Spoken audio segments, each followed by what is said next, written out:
we go. Okay, so excellent. So don't say anything that you don't want recorded for posterity. Okay. All right. I'm going to be, And we'll give people a couple minutes to find that login info and join us before we That's really jump in. So feel free to chat. Just know it's being recorded. Well, I just muted everybody, so Oh, okay. All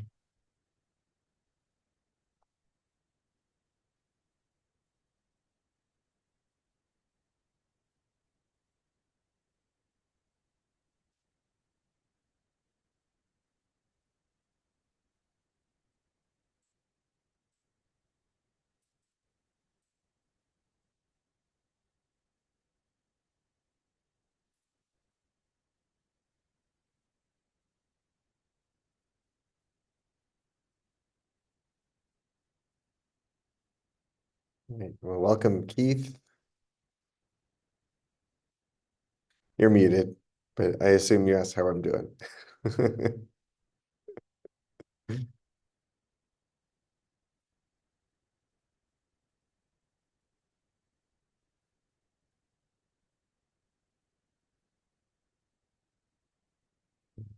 All right, now we're getting a couple. Hi, Patrick. Hi, Alfredo. I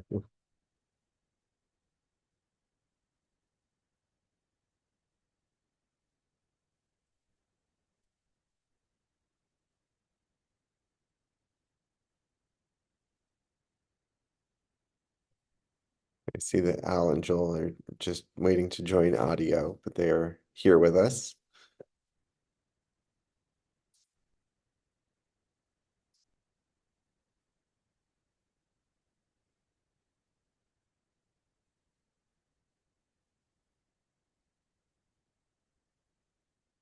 Give people 2 more minutes before I jump in.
Well, welcome everybody. Good evening, Erev Tov. Nice to be together.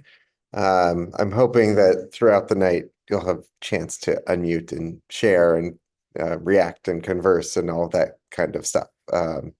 So feel free to jump in whenever there's a question or a comment. I want to hear from you all.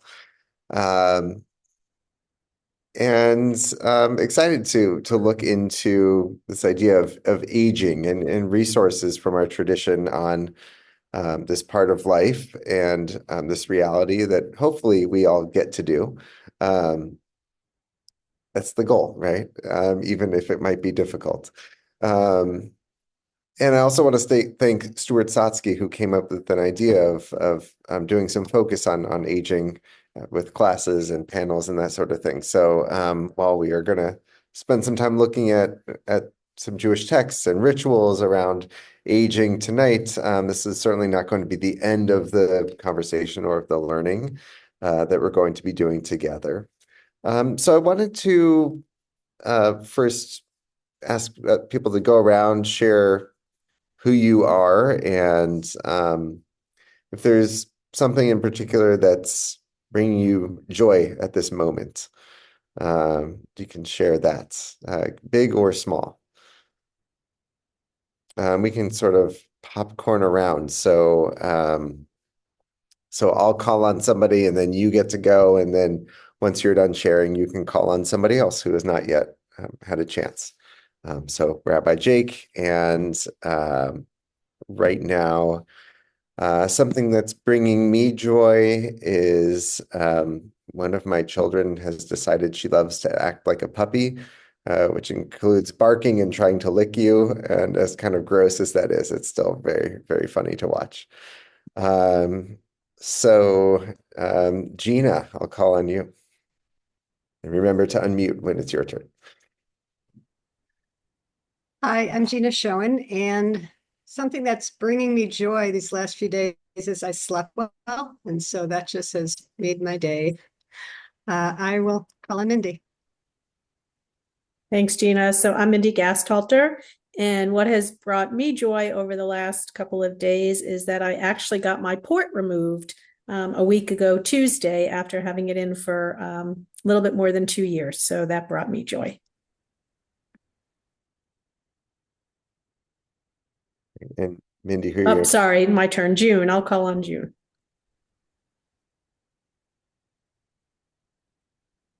There we go. Hi, Sue Miter might not join us. We just came from a welcome dinner.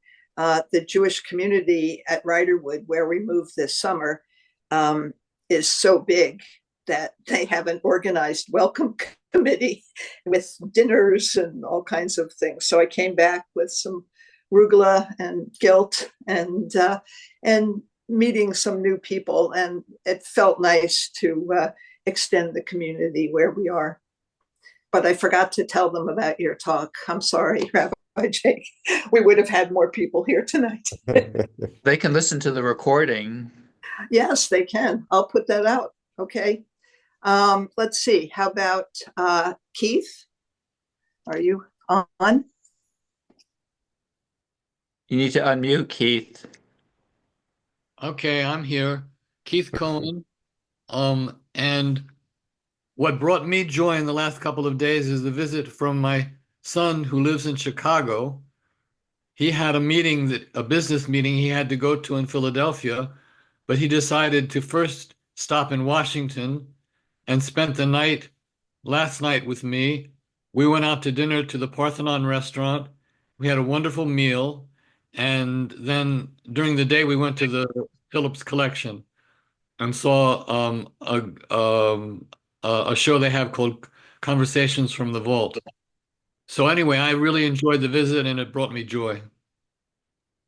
And I'll call on Patrick and Alfredo.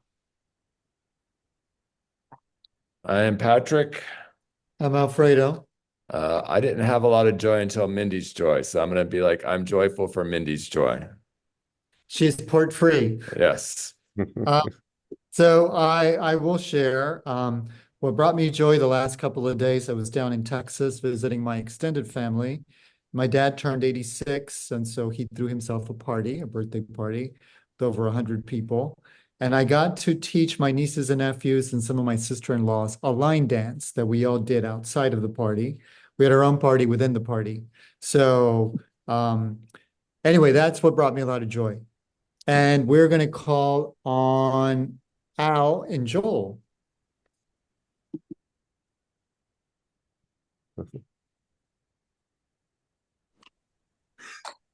Well, I'm Joel, and this is Al.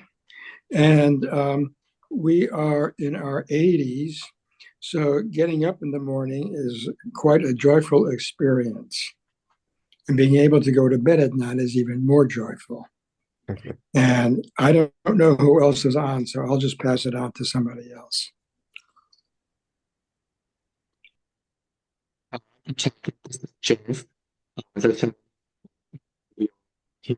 He visiting my partner Tony's parents, and taking in the cold weather. And I will call on Betty,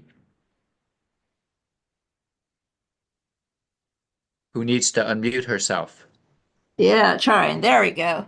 Okay, well, I'm going to go back a little further than 2 days. I'm going to say what brought me joy was being able to get a hairdresser appointment the day before Thanksgiving, before I was with a lot of family, or really my wife's family, Beverly, Beverly Deppen. It's her daughter, some of her daughters, and one of her sons, and some grandchildren.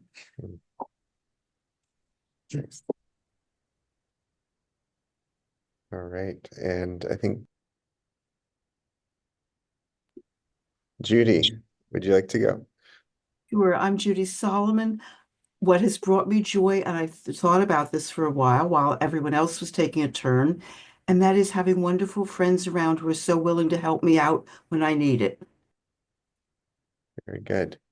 And Glenn, I know you just logged on. We were going around and sharing who we are and something that's bringing us joy.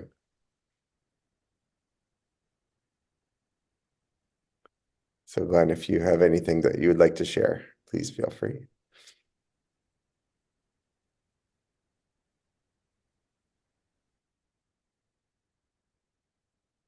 All right, maybe not at the moment.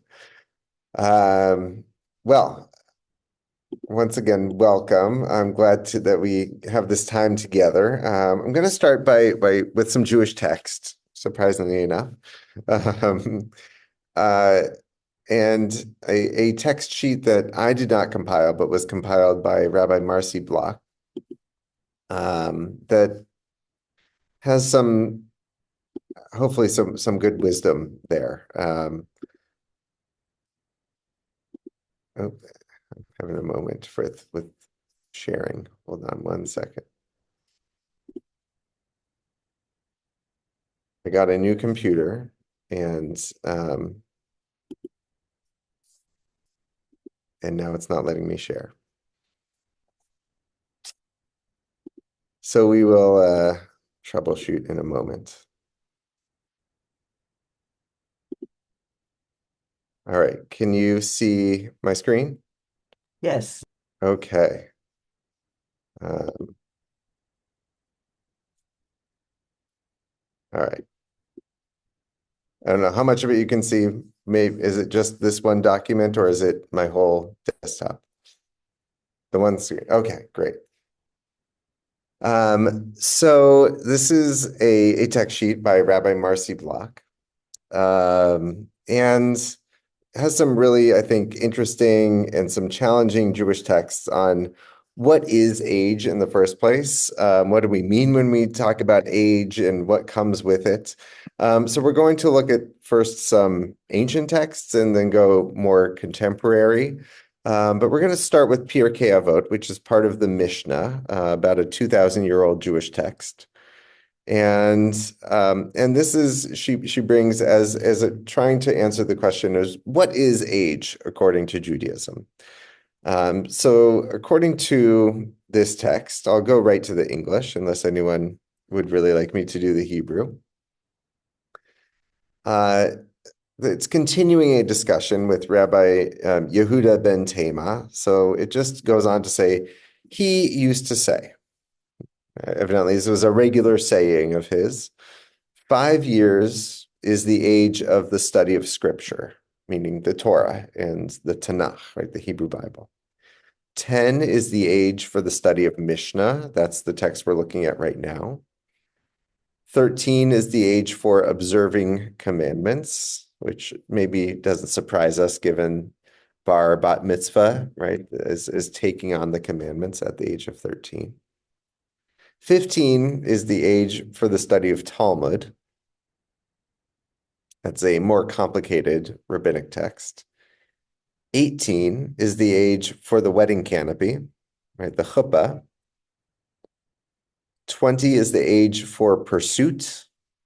That means like a trade or an interest. 30 is the age for full strength. 40 is the age for understanding. 50 is the age for giving counsel. 60 is the age for mature age or maturity. 70 is the age for a hoary head or a gray head, right? White hair. 80 is the age for super strength, a super added strength. 90 is the age for a bending stature. 100 is the age at which one is as if dead, passed away, and ceased from the world. So this is what Yehuda ben Tema says about each of those ages. Is there anything that is striking or surprising or interesting to you? I like the way he had a specific, I'll call it a goal. It's not really the right word, but by age, like every age had a designated topic or a designated pursuit or a designated idea. Mm-hmm. Right. And the ages and what happened in those ages, were probably different now than they were 2,000 years ago. But is there anything, like, if you're kind of placing yourself somewhere in here in a certain decade, look at what he says is for your particular decade and see, like, does that make sense to you or not at all? How are you feeling about what he says about your current age? I think I'm developmentally delayed.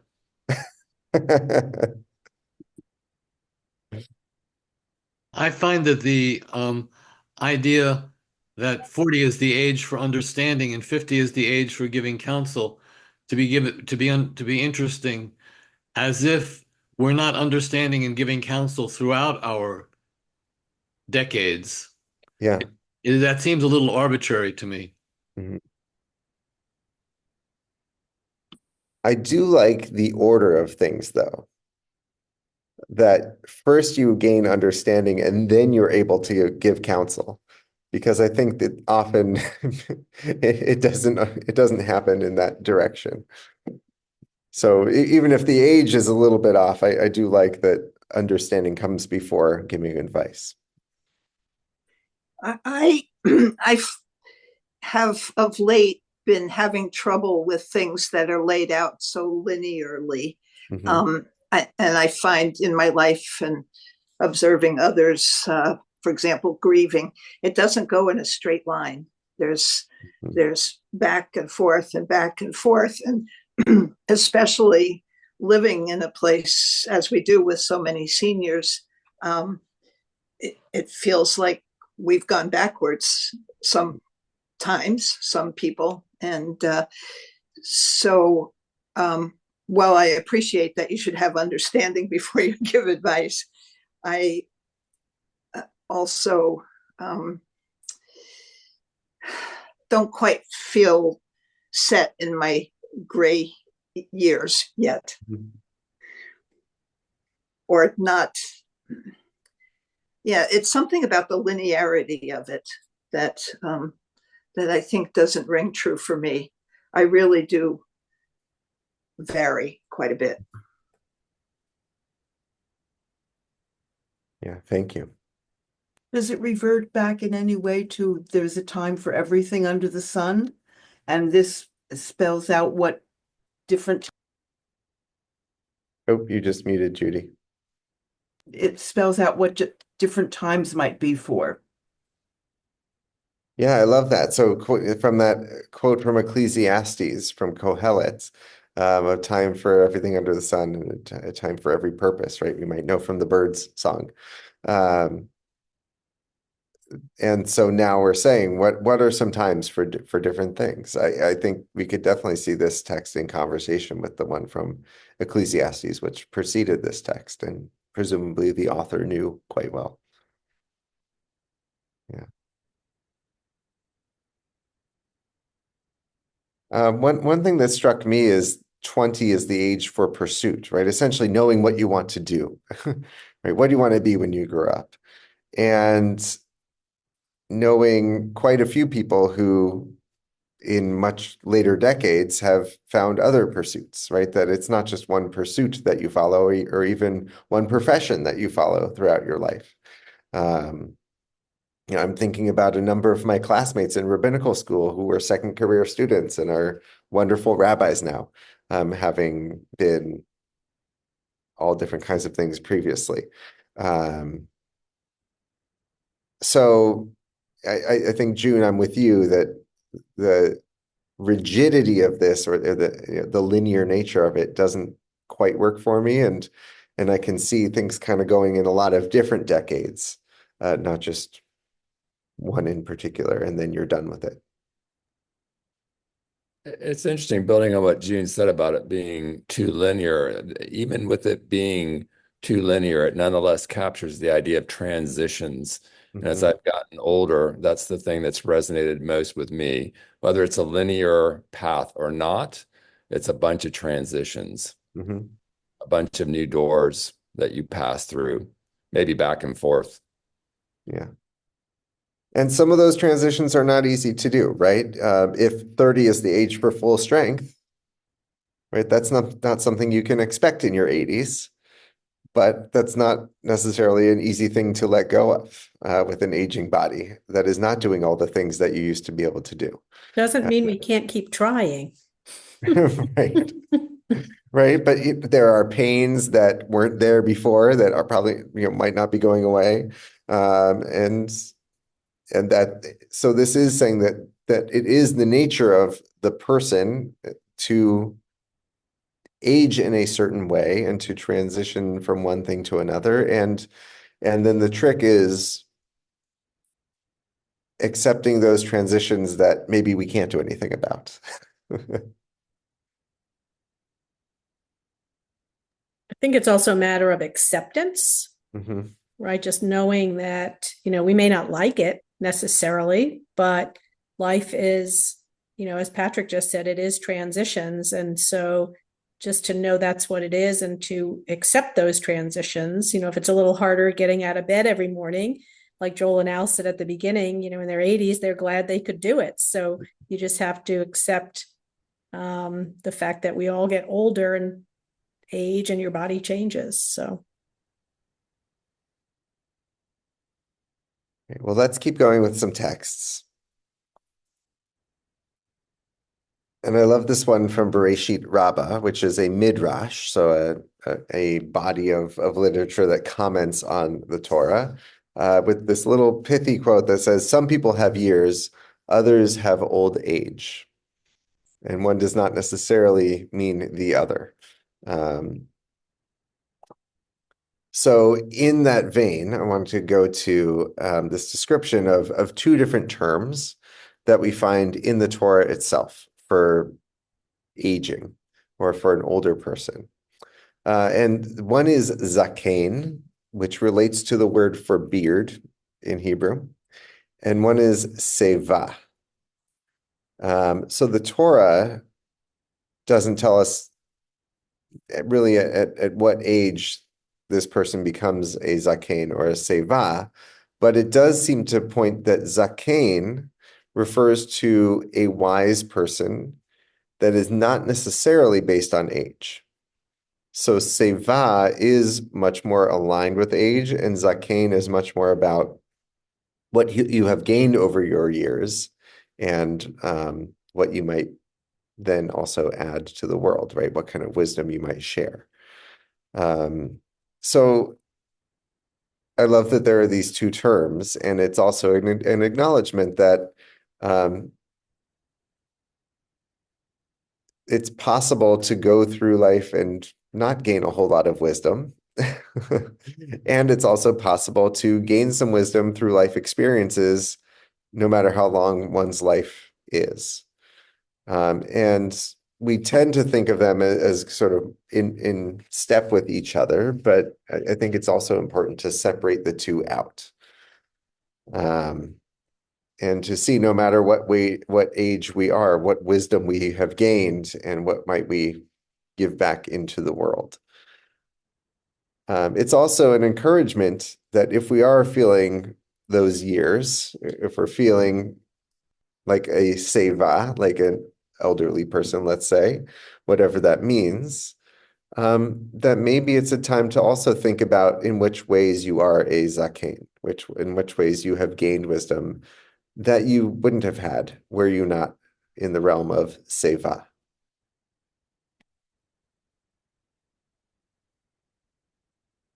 I'm going to continue on a little bit to Psalms. So now we're back in the Tanakh in the Hebrew Bible. And this is a piece of a psalm, a verse that uses the word zakein, right here is zikna, which is just a bit of a grammatical change from the word zakein, right, which related to wisdom, right? Al tashlicheni le'et zikna kichlot kochi al ta'azveni. Do not cast me off in old age. When my strength fails, do not forsake me. So Psalms tend to be prayers to God from the psalmist, from the poet who's writing these prayerful poems or songs.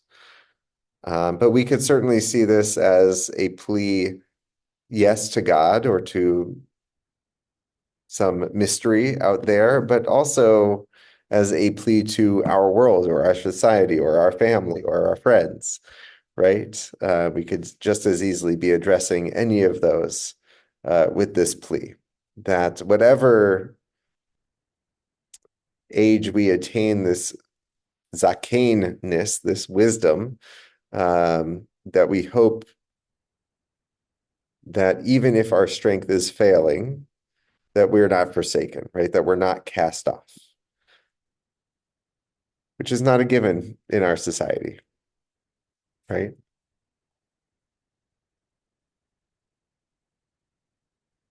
I saw people nodding. Would anyone like to say anything more?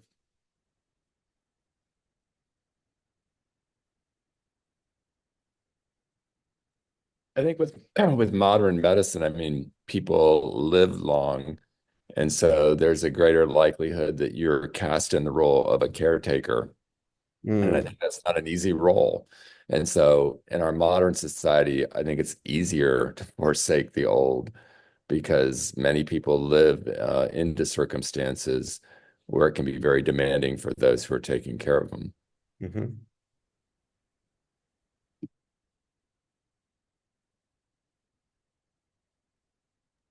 This sort of strikes me as thinking about ageism in our society. Yeah. And as you know, as we get older, I think we tend to experience that more. And this is kind of a statement against it. Yeah. There's a lot of that. There's a lot of that around. No matter how many psalms and pieces from the Torah we have telling us not to.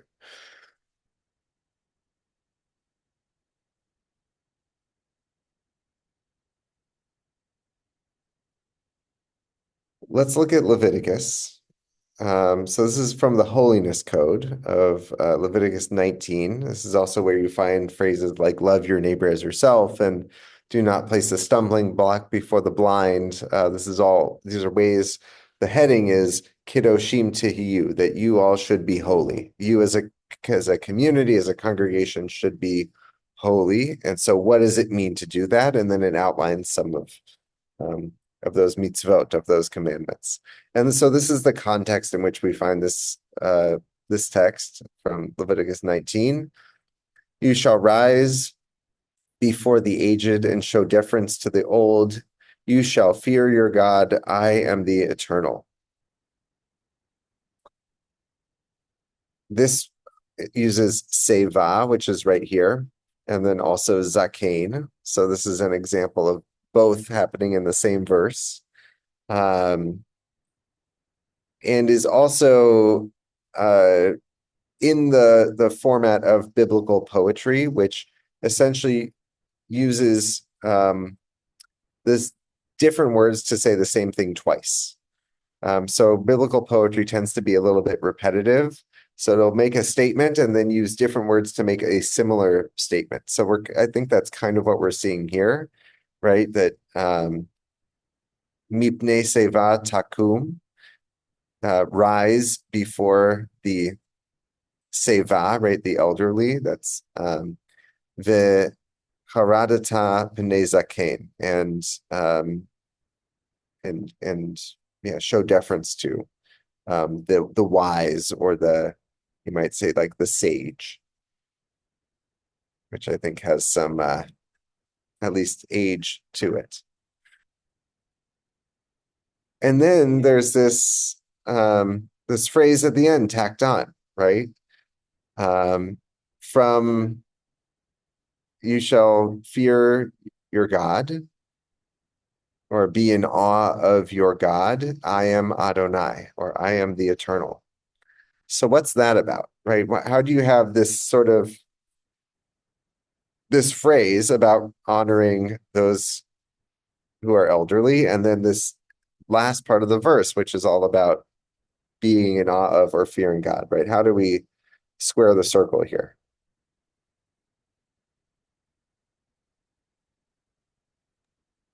They seem disconnected at first glance. Yeah. But maybe it's almost like a mitzvah or a commandment that God is giving. And so it adds some to weight to it by showing that God is sort of commanding you to respect those who are older than you are. Right. So it's not just saying, hey, it would be nice if you did this thing. It's saying, no, you have to do it. And in case you forget, the source of this instruction, of this commandment, right, this obligation, it's God, right? It's the highest authority that there can be. It's also an interesting coupling of a discussion of age and old with the concept of the eternal. I'm not sure really how they're connected, but the juxtaposition in some ways is meaningful, at least to me. Yeah. That even as you get old, you still belong to a source of life that's eternal. Yeah. Right. If God is eternal, God's older than the oldest people, right? So maybe people are sort of slowly, a little bit getting closer to God's age and wisdom as they grow older. And what an amazing shift that would be if people kind of thought about it that way, right? Of what aspect of holiness, of godliness is this person have that somebody younger or less wise doesn't have, right? How could I tap into that aspect of the divine from this person, right? Isn't that a gift?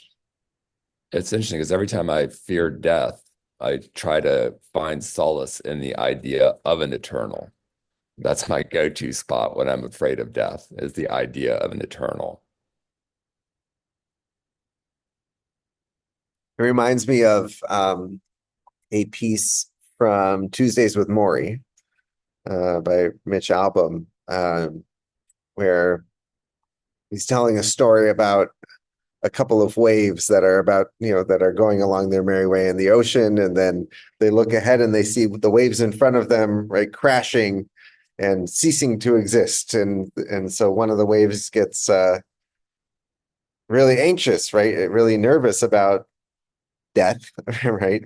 Death as a wave and the end of their existence, and the other says, "You're not dying; you're becoming part of the ocean." Right. So I think, yes, we get so into our own, right, individual angst, that, eternal being maybe for time, but also eternal as far as everybody and everything, and finding our space within that. And not an easy thing, by the way, right, to see ourselves as part of this larger life force, and maybe approaching going back to that life force and taking a different form that is not an individual self. Much easier said than done.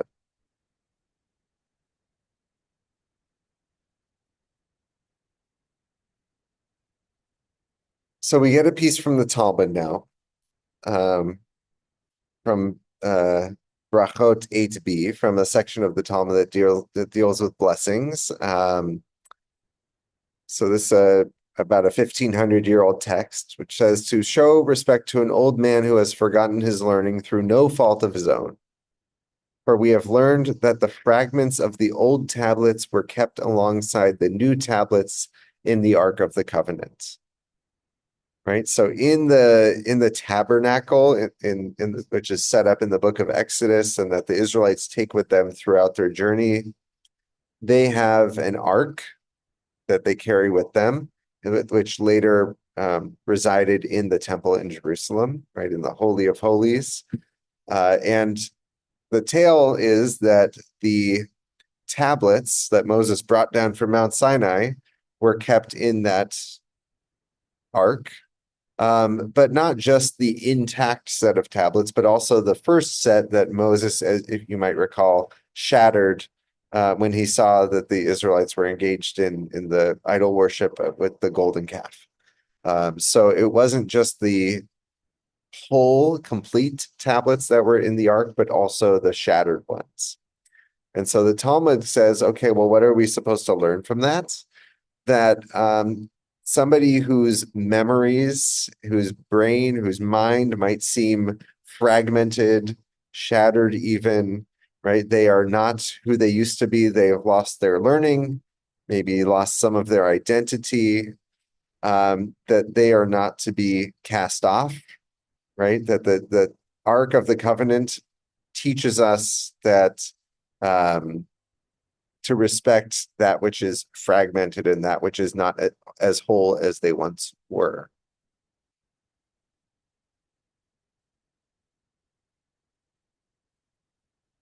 So sort of an interesting leap for them to make, right? That you'd have this, it's nice that you have the broken tablets and the new tablets, and you can take lots of meanings from that. That maybe it's a way to remind the Israelites of that everybody makes a mistake, including Moses, right? Or the danger of anger, right? And to be very careful about angrily hurling precious things away, right? You could take any number of meanings from this reality, but the Talmud has said actually what this means is how we treat people whose minds are not what they used to be. Right, so kind of a leap for them to make here. And so it must be that the reason they made that leap is because of how important this value was to them, and we might say should be for us as well.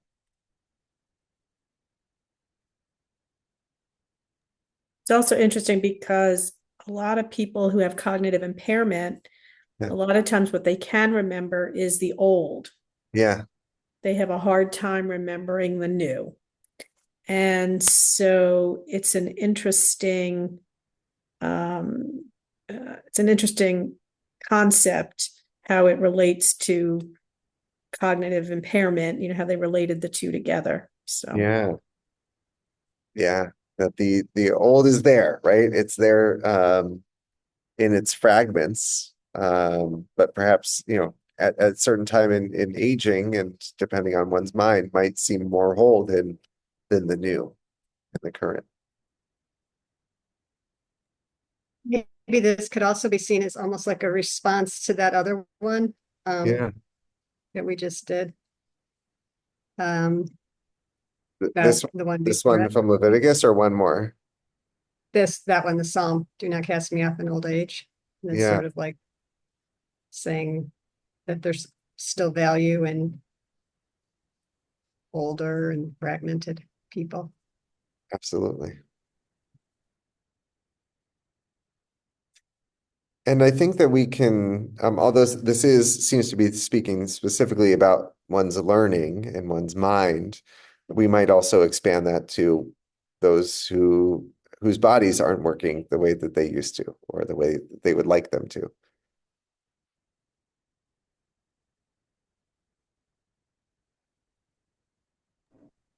I think one of the current challenges for me is Sue and I are living in a place where people say, oh, that's where my mother or my grandmother went. And they were the old people. And now we're the old people. And it's very hard to wrap around. And I am the fragments of my old self. And so all of these concepts, if you let them, can hit pretty close to home. And it's not only about treating others, but treating myself also with that same respect. Yeah. Yeah. This is also about treating yourself with respect, with kindness, right? With understanding of, recognizing that it's not just about other people, it's about ourselves. And that's a harder, pill to swallow, I guess, right? That, I think it's kind of easy to say like, yeah, oh yes, of course we should, honor, our teacher who, whose mind is not what it used to be, but they taught me so much, and of course I'm going to honor them. It's a lot harder to be this generous to ourselves, right?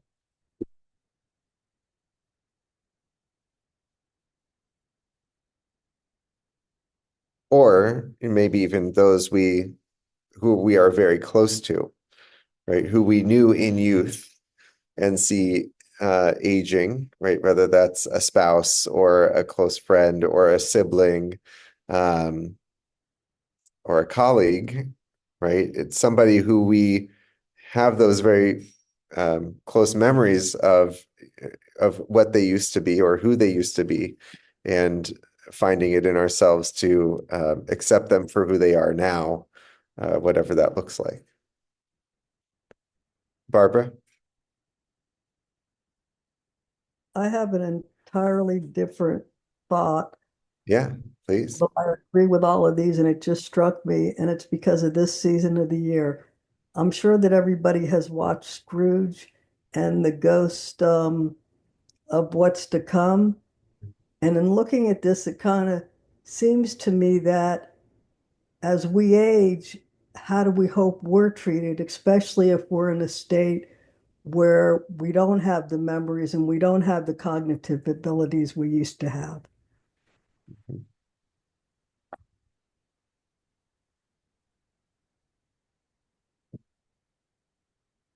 Yeah.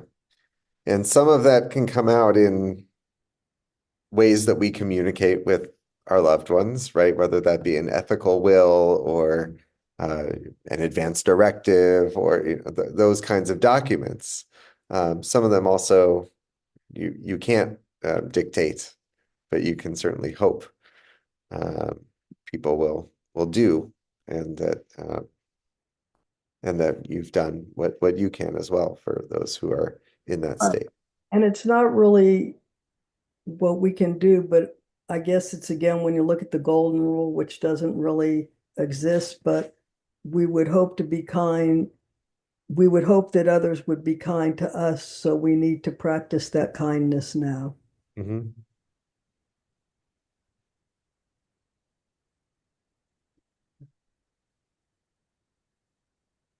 We'll go on a little bit.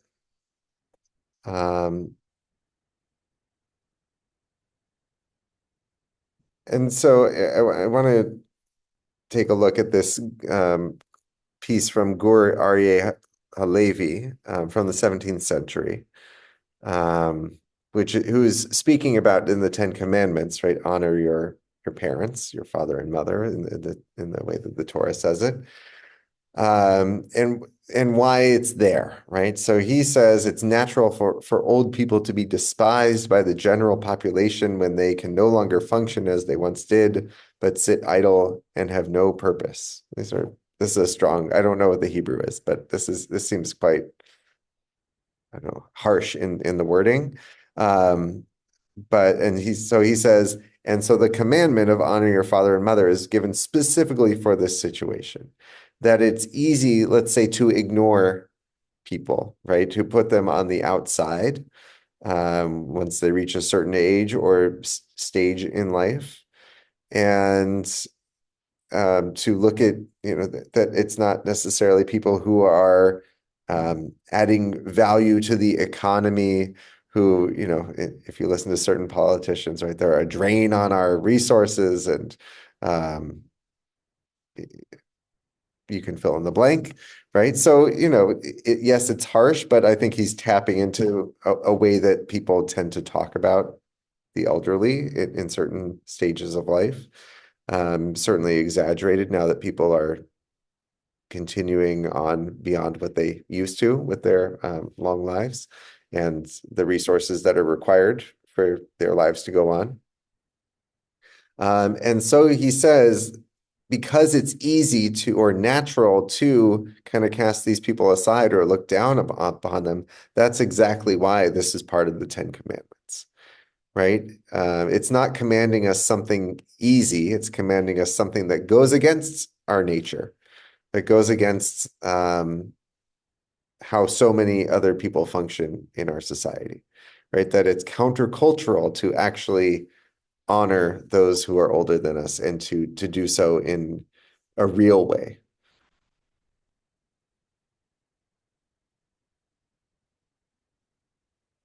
So I like that. I like this text in that it takes something that we've probably heard hundreds of times and might not pay much heed to, uh, and tries to highlight it once again and say, actually, no, it is something that we really need to pay attention to. And it is something that, at least societally, we're not doing. I'm not going to put anyone on say anyone individually is not doing this, but he's saying, that this is something that deserves our attention and our action. It's interesting because I've never heard that commandment associated with aging. Yeah. And also the way you just described it, it was also more of a societal commandment as opposed to a your parents. Yeah. And I never heard it talked about that way either. So it's interesting. Yeah. I mean, look, if we read the plain meaning of the text, right? The command is in the singular, not in the plural. And it does say your father and your mother, right? It doesn't say those who are older than you, or those who are in a different stage in life. So it requires some droshing, it requires some unpacking, but I don't think it goes against the spirit of the commandment.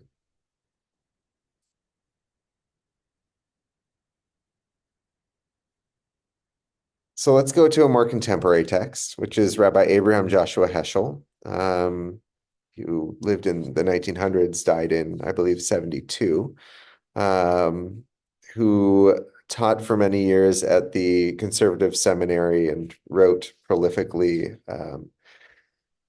And so he says, a test of people is how it behaves toward the old. It is easy to love children. Even tyrants and dictators make a point of being fond of children. But the affection and care for the old, the incurable, and the helpless are the true gold mines of a culture. So I love that he's able to judge a society and a culture and he says by the way it behaves toward the old, and that is really how you judge a country, a community.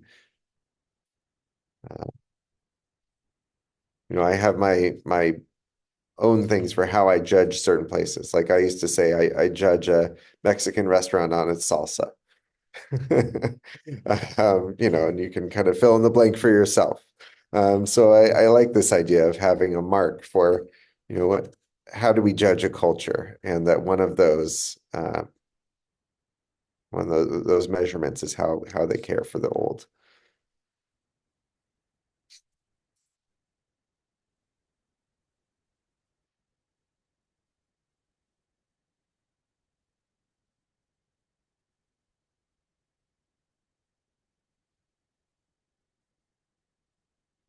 So then Rabbi Block says, now that we know what age is and how Jewish text says you're supposed to treat those who are aging, including ourselves, at whatever stage in life you are, right? And I'm going to say nobody here is in their teens. Nobody, I'd say, even including myself as a young adult at this point.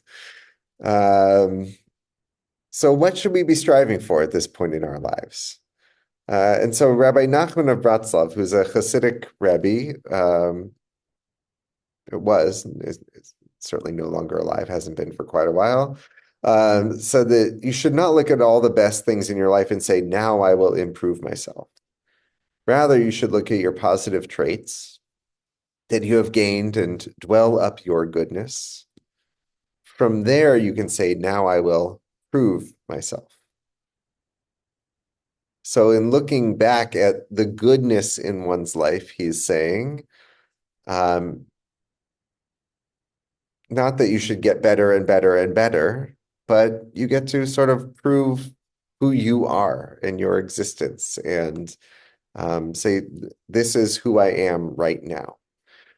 So to me, this speaks of self-actualization, which I think you hopefully gain at a certain age, and that's hard to gain at a very young age, where there's a lot of striving in those early years. And I'm not saying we get rid of that striving in later years, but he's saying that having become who we are, we get to live in that and appreciate that and be proud of who we've become.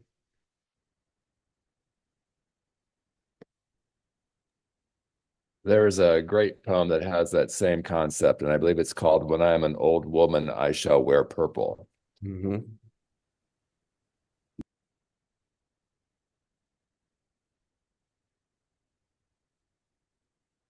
I don't remember who wrote that. Do you? I don't remember who wrote that, but when I am an old woman, I am going to wear purple. I love it.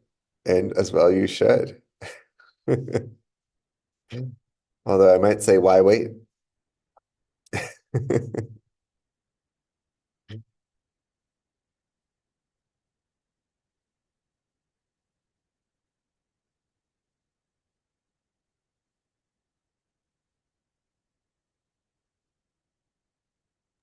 One thing I like about that, Yeah. also, I think it in some ways takes, I say, take some of the stress off of life. Like you just, who you are and you know where your strengths are and you work toward, you live more in your strengths as you get older, which is actually a nice place to be. Yeah. It looks like, Gina, you're already wearing purple. I am, and I was thinking about that when you said that. I like that idea of living on your strengths because that almost sort of flips the narrative from loss to celebration. And I do think there's people, I tell people all the time, I would not ever want to be young again, ever. I wouldn't want to go back there. There was, so that there is I love the concept of living on your strengths and the idea of celebrating what you've gained. I mean, all of life is about loss. Even when you're 20 or 19, you just aren't smart enough to know it. So the idea of strengths and celebrations, I think, is a nice narrative.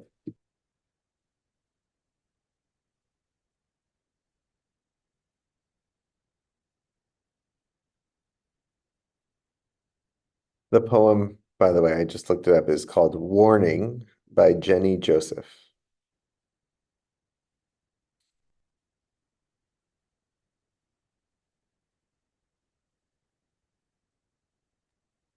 I think part of the warning is she has a cane or a stick or something, right, in the poem. I didn't read the whole thing, but I wanted to make sure people had it to look at.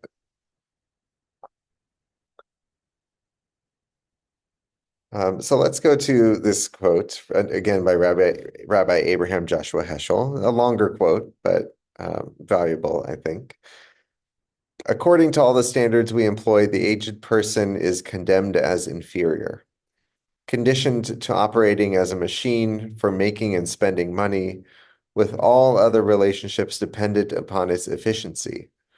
The moment the machine is out of order and beyond repair, one begins to feel like a ghost without a sense of reality. Regarding himself as a person who has outlived his usefulness, he feels as if he has to apologize for being alive. May I suggest that a person's potential for change and growth is much greater than we are willing to admit, and that old age be regarded not as the age of stagnation, but as the age of opportunities for inner growth. The years of old age are indeed formative years, rich in possibilities to unlearn the follies of a lifetime, to see through inbred self-deceptions, to deepen understanding and compassion, to widen the horizon of honesty, to refine the sense of fairness. I love that part, to unlearn the follies of a lifetime. Can you think of a few?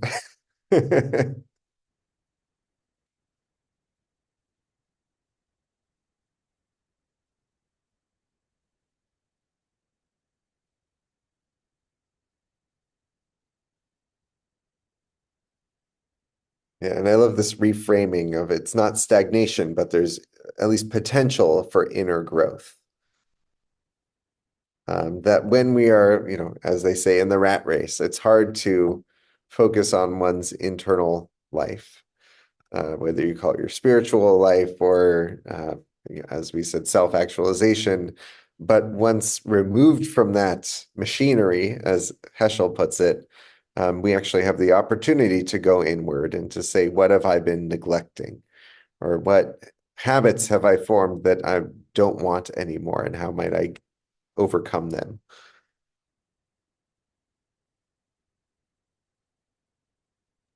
I mean, I also like the way he looks at it, that part of your life or that stage of your life as an opportunity, as opposed to loss. So he's looking at it the positive as opposed to the negative. Right.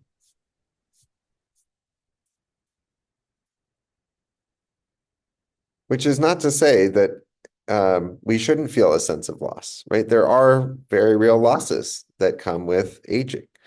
And I don't want to shy away from those because there can be grief involved in that, right? There can be mourning what once was. And I don't want to gloss over those because those are difficult. But I don't think that defines what aging has to be, even though it's part of it. I had a great therapist once who threw this line at me that I've remembered since. And I was moaning about something related to loss. And he looked at me and he said, "It's not time to put on the black dress yet."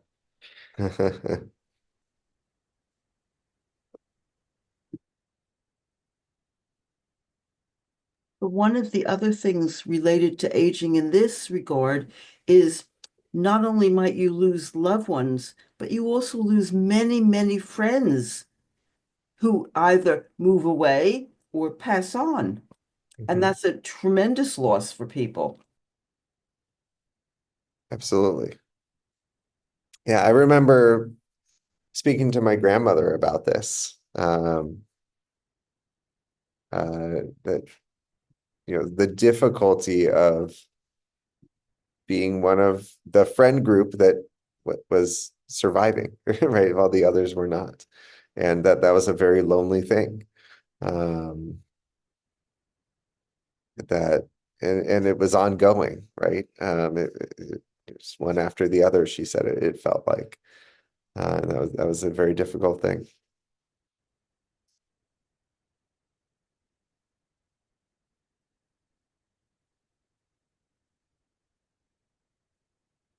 So I'm going to stop sharing this page, and I want to share a number of resources that I found from the website Jewish Sacred Aging, which is run by Rabbi Richard Address, who has done a lot of this work of thinking about aging, of figuring out ways we can care for those who are aging in our congregations and in our lives.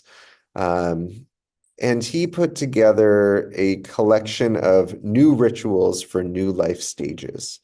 And I was going through some of them and just wanted to share. We won't go through everything that's in this document, which is, I think, 55 pages long.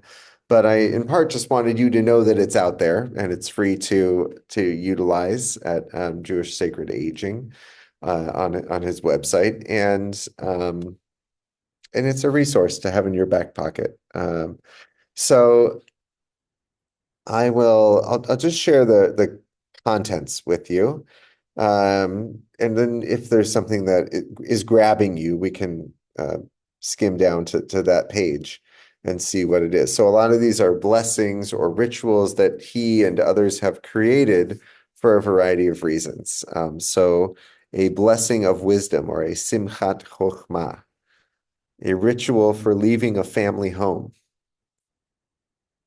blessings upon signing an advance directive or a healthcare proxy, a Havdalah and Haggadah ritual around having a conversation on end-of-life decisions by Rabbi Zoe Klein from Los Angeles, removing the wedding band following a year of mourning, a mishaber for chronic illness and mental health, blessings for older adult cohabitation,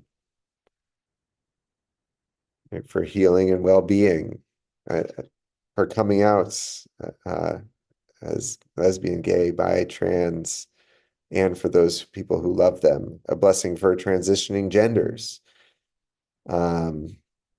blessings around dementia and Alzheimer's, of hospice, one nearing death, ending life support. And then, of course, some morning prayers, a meditation at a graveside, and a prayer for the second half of life. So all of these are in this one resource guide, and I'm happy to look over a couple of them this evening if any are grabbing you, or you want to see what he does or what they do with these things. So any requests? How about just the first? Let's look at the first one, blessing of wisdom. Sure. And I'll try to zoom in a little bit, make it a little bit bigger for us. I mean, we are, after all, on a session about aging. Let's increase the font size here. So this is, actually, does somebody want to read this? We have a volunteer. Sure, I'll read it. River of light and truth, you have sustained me these many years and brought me to this place in my life's journey. Let me look out with wisdom from the high ground of my years and experiences over the terrain of my life.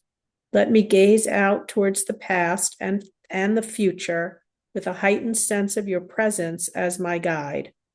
Let me see that growth is not reserved for anyone's season, and that love and fulfillment are not exclusive provinces of the young.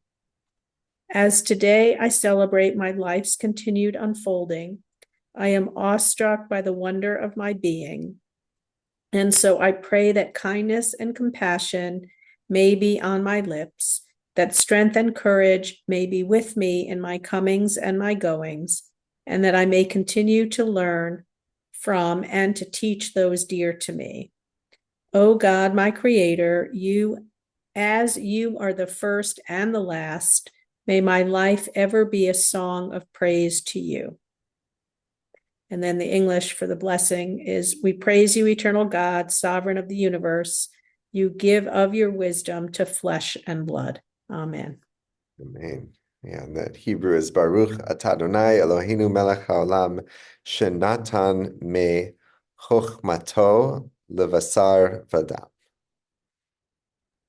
Could you do the Hebrew one more time? Yeah. Baruch atah Adonai Eloheinu melech haolam, shenatan mechochmato levasar vadam. Amen.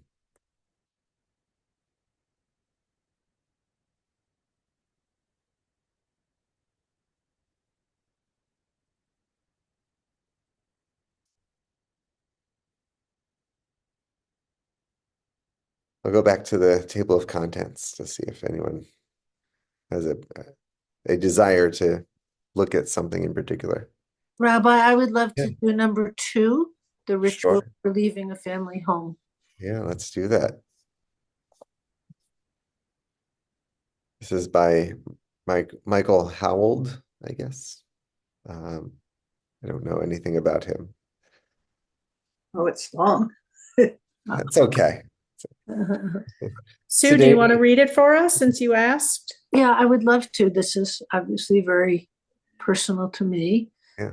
Today, we close one chapter of our lives and begin another.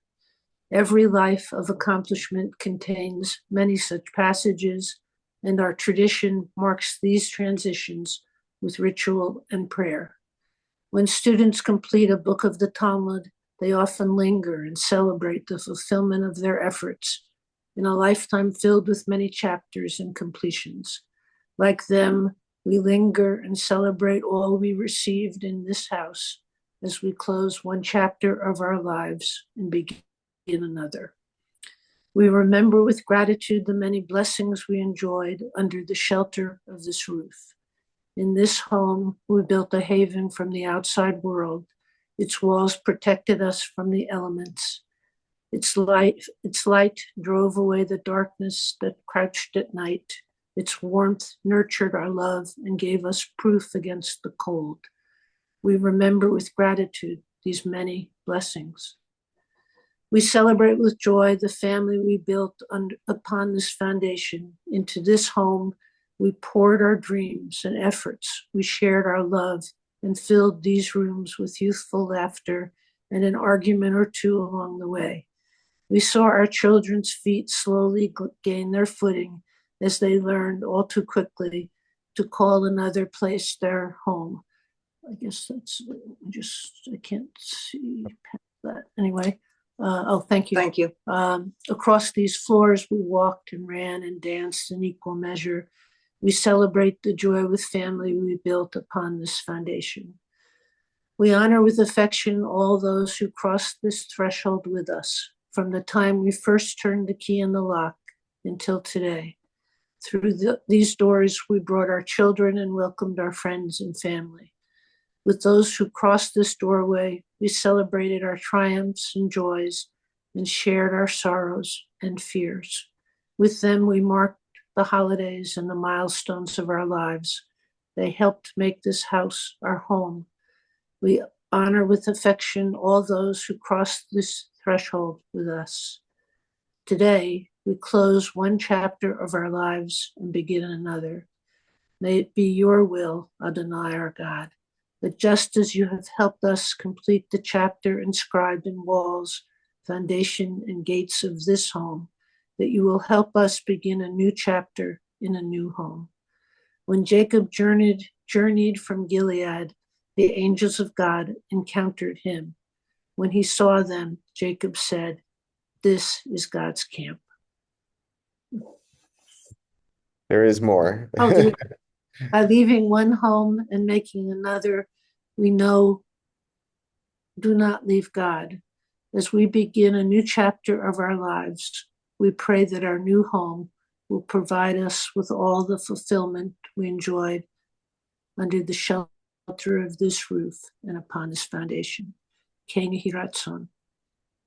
Baruch atah Adonai Eloheinu melech haolam shehechianu v'kiyamanu v'higianu lezaman hazeh. Blessed are you, O God, sovereign of the universe, for granting us life, for sustaining us, and for bringing us to this time. Amen. Thank you. Amen. How are you?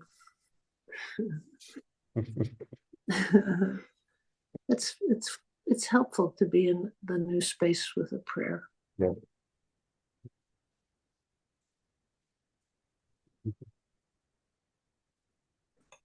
Rabbi Bob and Loretta came and blessed our new home actually for us when we first came here.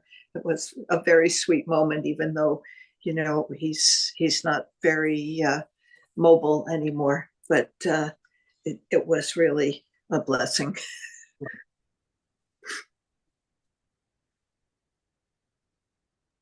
Did he help you hang the mezuzah as well? Yes, exactly. Okay. Okay. Well, this was really nice, Sue. I'm glad you read it. Thank you for reading it. Mm-hmm. So I wanted you to know that this is out there, Great. right? That there are blessings that are hopefully relevant and rituals that may not ease a transition, but can bring meaning and understanding to what it can mean. We began by talking about transitions, and Judaism is a resource for finding holiness in those transitional moments, in those liminal moments, and helping us find the holiness within them. So I'm glad to introduce you to this resource that's out there. And I will say, if there's a way that I can be helpful in transitional moments or in thinking about aging, I'm happy to be a resource as well. Because you know, this is a part of life that we can mark in holy ways, and that's what Judaism does at its best, and if we let it. So my hope is that we will, and that some of these texts and the two blessings that we saw today remind you of that, if perhaps they were not at the forefront of your mind. Before we end, I was wondering if there are any final reflections, questions, comments, requests.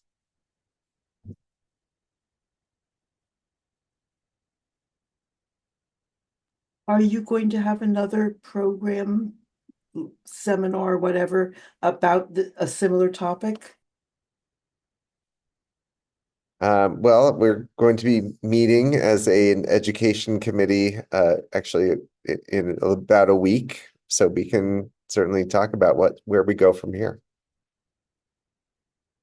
I just wanted to express my gratitude for the sharing and the sense of community that it created for me. I would applaud the sense of belonging that something like this encourages. So thank you. I agree with you, Patrick. I said amen, but I was muted. Mm-hmm. Right. It's very helpful to remember that we're not going through this alone.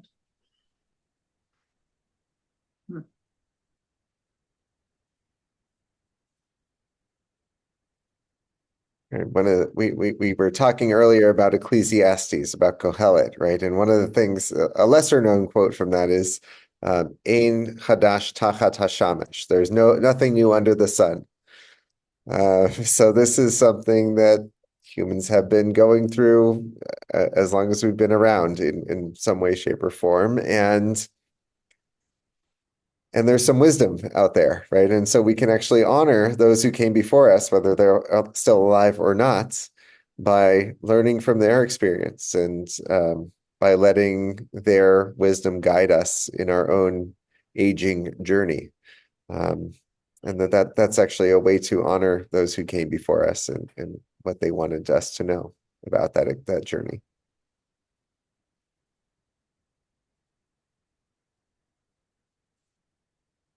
Well, thank you all for being together this evening, and really nice to be with you all, and let's continue the conversation. Exactly. Thank you. Thank you. Thank you, Rabbi Jake. Good night, everyone.